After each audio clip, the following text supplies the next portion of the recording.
Hey guys, it's Sophie.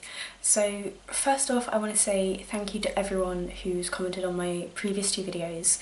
It means an awful lot that I have you guys supporting me through this at the moment, and that you are still here despite me talking about stuff that is probably quite boring to the majority of people, and it really does mean an awful lot to me. So I'm going to do a video about books. Still not going to be like happy bouncy stuff because I'm not feeling all that happy bouncy right now, but it is something I think might help.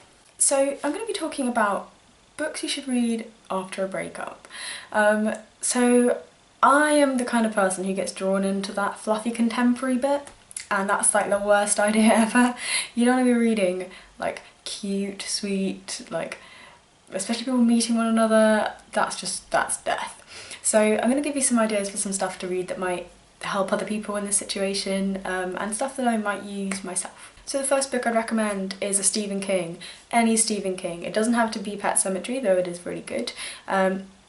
Because when I pick up a Stephen King book, I don't leave until I finish it. Like, I can't get the story out of my mind, and it's just one of those things that whilst it is creepy, it does sort of attract you in, and I love his characters, absolutely love his characters, so definitely a King.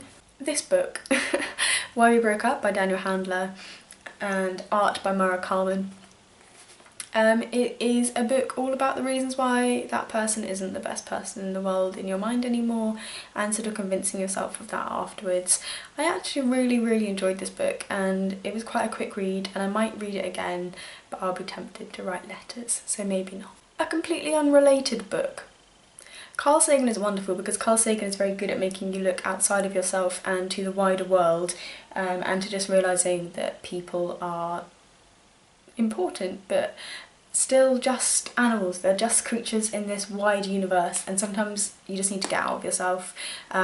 Popular science I find is really good for this. Also historical novels, if you're into that sort of thing, can be quite useful too. A modern classic.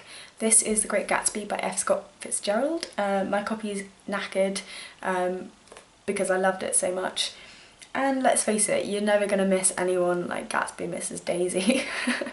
And the last book I want to talk about is one for wallowing, but it's not bad wallowing. It's Essays in Love by Alain de Botton. I've never had anyone else talk about this book, never seen it anywhere else bar me finding it somewhere in an independent bookstore. It's about relationships from the very beginning to the very end, and I can't explain quite why it means so much to me and why I've read it when I've broken up with anyone every single time, but the ending just does it for me, and it just puts everything in perspective. It's a really wonderful book if you are sort of interested in reading about love, whether or not you're going through a breakup. So these are my books that I would recommend if you are going through a breakup. Something to scare you, that's kind of going to get you involved in that world. Something to make you cross, something to make you think, something to make you get into a bit of a new world, and something to make you realise that maybe it's not all that bad in the end. I hope that you're having a really good day, and I will be announcing the winner of my 100 subscriber giveaway tomorrow, so be excited for that. You're all in an Excel spreadsheet, and I'm going to randomise you, so I'm not going to show the picking process because it's quite literally going to be like click and it's done, but I will be announcing the winner tomorrow. Thank you ever so much for watching. Bye bye. Also, do you want to see the British summer? This is kind of it. This is August. Have fun, kids.